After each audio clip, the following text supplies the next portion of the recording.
പരിസയ്യരിൽ നിക്കോദെമൂസ് എന്നു പേരായ ഒരു യഹൂദ പ്രമാണി ഉണ്ടായിരുന്നു.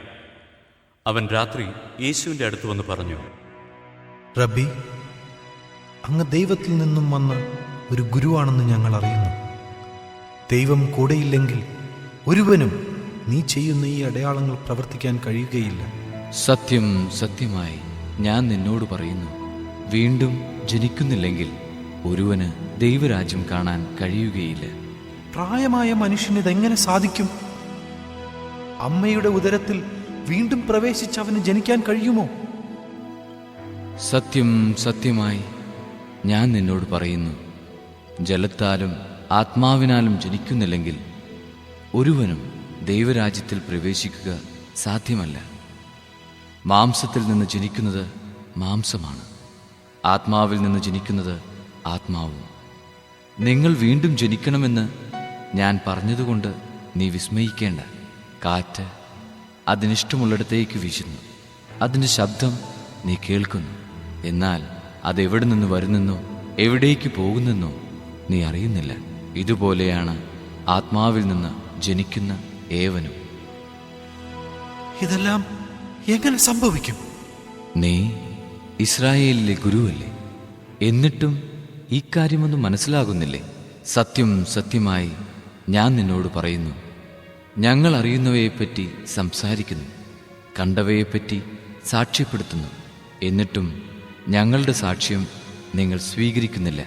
ഭൗമിക കാര്യങ്ങളെപ്പറ്റി ഞാൻ പറഞ്ഞത് നിങ്ങൾ വിശ്വസിക്കുന്നില്ലെങ്കിൽ സ്വർഗീയ കാര്യങ്ങൾ പറഞ്ഞാൽ എങ്ങനെ വിശ്വസിക്കും?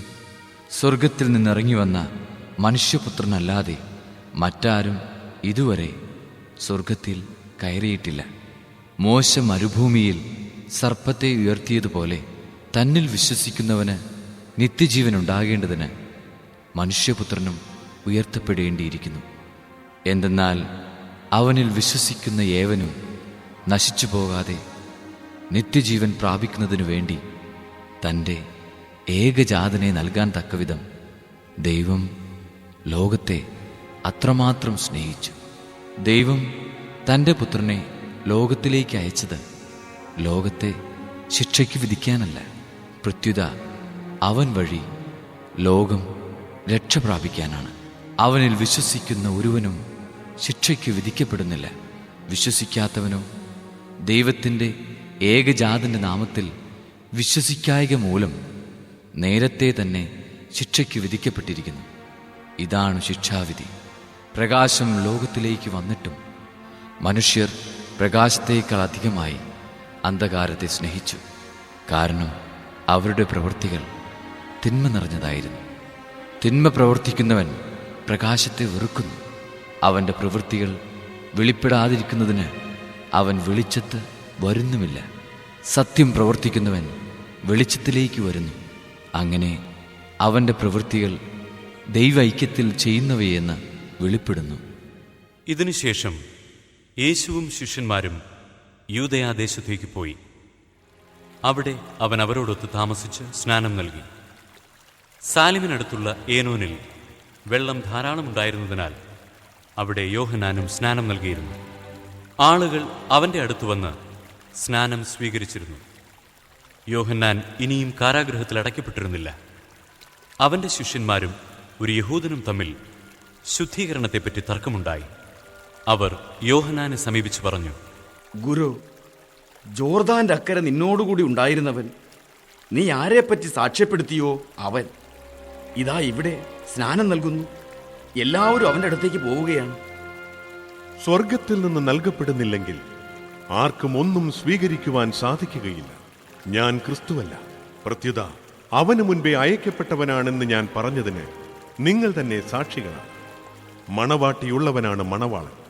അടുത്തുനിന്ന് മണവാളനെ ശ്രവിക്കുന്ന സ്നേഹിതൻ അവന്റെ സ്വരത്തിൽ വളരെ സന്തോഷിക്കുന്നു.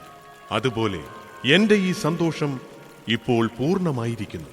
അവൻ വളരുകയും ഞാൻ കുറയുകയും വേണം. ഉന്നതത്തിൽ നിന്ന് വരുന്നവൻ എല്ലാവർക്കും ഉപരിയാണ്. ഭൂമിയിൽ നിന്നുള്ളവൻ ഭൂമിയുടേതാണ്. അവൻ ഭൗമിക കാര്യങ്ങൾ സംസാരിക്കുകയും ചെയ്യുന്നു. സ്വർഗത്തിൽ നിന്ന് വരുന്നവൻ എല്ലാവർക്കും ഉപരിയാണ്. അവൻ കാണുകയും കേൾക്കുകയും ചെയ്തതിനെപ്പറ്റി സാക്ഷ്യപ്പെടുത്തുന്നു. എങ്കിലും അവന്റെ സാക്ഷ്യമാരും സ്വീകരിക്കുന്നില്ല. അവന്റെ സാക്ഷ്യം സ്വീകരിക്കുന്നവൻ ദൈവം സത്യവാനാണെന്നതിന് മുദ്ര വയ്ക്കുന്നു. ദൈവം അയച്ചവൻ ദൈവത്തിന്റെ വാക്കുകൾ സംസാരിക്കുന്നു. ദൈവം അളന്നല്ല ആത്മാവിനെ കൊടുക്കുന്നത്. പിതാവ് പുത്രനെ സ്നേഹിക്കുന്നു. എല്ലാം അവന്റെ കൈകളിൽ ഏൽപ്പിക്കുകയും ചെയ്തിരിക്കുന്നു. പുത്രനിൽ വിശ്വസിക്കുന്നവന് നിത്യജീവൻ ലഭിക്കുന്നു. എന്നാൽ പുത്രനെ അനുസരിക്കാത്തവൻ ജീവൻ ദർശിക്കുകയില്ല. ദൈവകോപം അവന്റെ മേലുണ്ട്.